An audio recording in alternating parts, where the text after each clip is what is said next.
Hey guys, welcome to this video tutorial on how to connect your Gmail account in Mobile Legends. If you haven't already, make sure to hit that subscribe button and give this video a thumbs up if you find it helpful. Let's dive right in. First things first, head over to the Play Store on your mobile device. Once you're there, search for Mobile Legends in the search bar.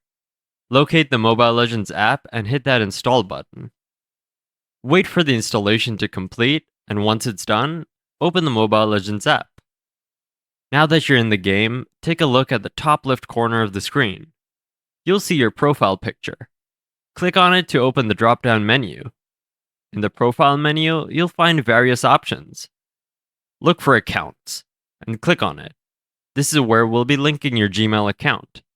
Within the Accounts section, you'll see an option to add Google account.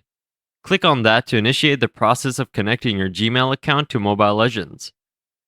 A list of Google accounts associated with your device will pop up.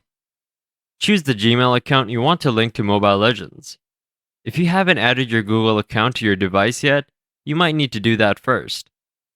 After selecting your Google account, the game will prompt you to confirm the connection. Go ahead and confirm. And you're all set. And there you have it, guys. You've successfully connected your Gmail account to Mobile Legends. Now you can enjoy a seamless gaming experience and easily save your progress. If you found this tutorial helpful, don't forget to like, subscribe, and hit that notification bell for more tutorials.